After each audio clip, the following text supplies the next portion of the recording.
عمومی طور پہ ہمارے ہاں جو محبت کی شادیاں کہی جاتی ہیں وہ زیادہ تر ناکام ہوتی ہیں اور طلاق تک نوبت پہنچتی ہے۔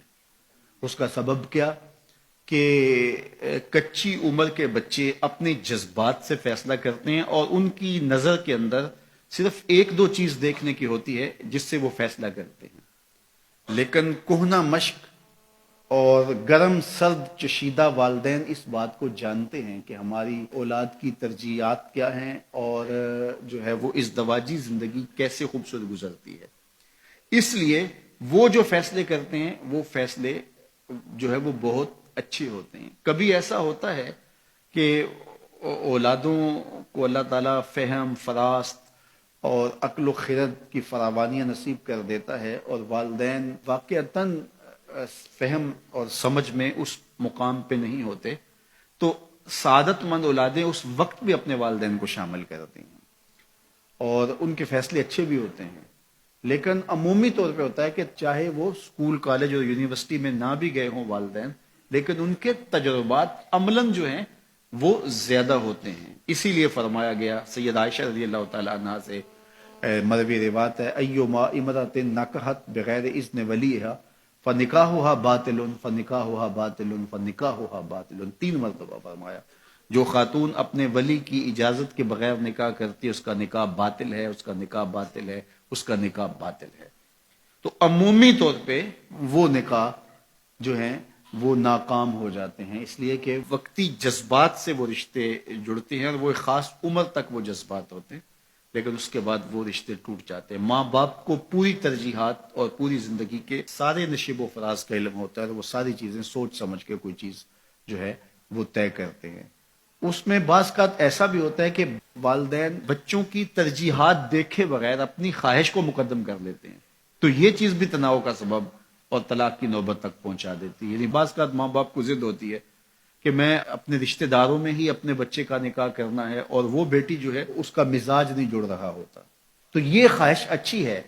لیکن اگر ان کی زندگی تلخ ہوگی تو اپنی خواہش کو اولاد کے لیے قربان کرنا ہوگا۔ بہرحال جو بھی ذرائع ہیں طلاق کے، جو بھی اسباب ہیں، محرکات ہیں، نتیجہ اگر طلاق تک پہنچ جائے، مرد کو پھر بھی اس کی مردانگی روک رہی ہوتی ہے اور عورت بلا جھجک جب وہ جذبات میں آتی ہے تو وہ طلاق مانگنے میں دیر نہیں کرتی، اور بہت ساری طلاق جو جذباتی ماحول میں ہوتی ہیں اس میں قصور خاتون کا ہوتا ہے کہ وہ طلاق مانگتی ہے۔ تو عورت کو کبھی بھی طلاق نہیں مانگنی چاہیے، ہاں اگر واقعتاً اس کا استحقاق بنتا ہے، وہاں زندگی گزارنا مشکل ہو گیا ہے، تو وہ عدالت میں رجوع کر کے خلا لے سکتی ہے۔ لیکن یہ عورتیں جو ڈٹ جاتی ہیں کہ ٹھیک ہے مجھے بھی فارغ کرو، میں ایک لمحہ اس گھر نہیں رہنا چاہتی، یہ گھر میرے لیے جہنم ہے، اور یہ اس کی بہنوں کے سامنے، اس کے بھائیوں کے سامنے، اس کے خاندان والوں کے سامنے اس کو یوں للکار رہی ہوتی ہے، تو پھر وہ طلاق دے دیتا ہے۔ اور بعض کا وجہ نہیں ہوتی کہ وقتی تناؤ ہوتا ہے۔ تو حضرت امام ابو داود نے حضور کا یہ فرمان